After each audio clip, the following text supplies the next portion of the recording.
सन 1941 में नेताजी सुभाष चंद्र बोस ने एक अभूतपूर्व साहस का परिचय दिया।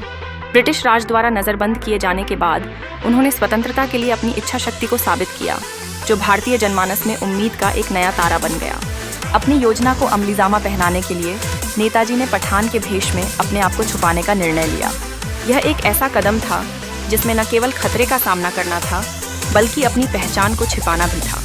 उनके दिल में स्वतंत्रता की आग जल रही थी और उन्होंने जान लिया था कि उन्हें किसी भी हालात का सामना करना पड़ेगा। नेताजी की यात्रा ने उन्हें कलकत्ता से शुरू कर अफगानिस्तान के रास्ते काबुल तक पहुंचाया। इस यात्रा में उन्हें अनेक चुनौतियों का सामना करना पड़ा, लेकिन उनके अडिग संकल्प ने उन्हें मार्ग दिखाया। उन्होंने न केवल यात्रा की कठिनाइयों को पार किया, बल्कि अपने जैसे विचारधारा के लोगों से भी मुलाकात की। ये मुलाकातें उनके संघर्ष को और अधिक मजबूती प्रदान करती गईं। जब वह काबुल पहुंच गए तो उनका अगला लक्ष्य जर्मनी था। वहां उन्होंने ब्रिटिश राज के खिलाफ समर्थन जुटाने का प्रयास किया। उनके लिए यह एक कठिन लेकिन महत्वपूर्ण कदम था।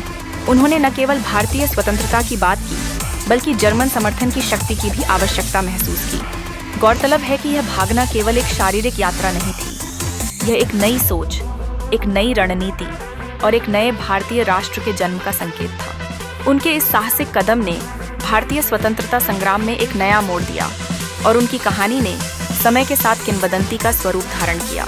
नेताजी का यह भागना न केवल उनकी व्यक्तिगत यात्रा थी, बल्कि पूरे देश के लिए एक प्रेरणा बन गया। आज भी जब हम उनकी साहसिकता की कहानी सुनते हैं तो हमें लगता है कि स्वतंत्रता की खातिर लड़ाई किसी भी कीमत पर लड़ी जा सकती है। उनके महान भागने ने दर्शाया कि जब इरादे मजबूत हों तो दुनिया की कोई भी ताकत आपको रोक नहीं सकती।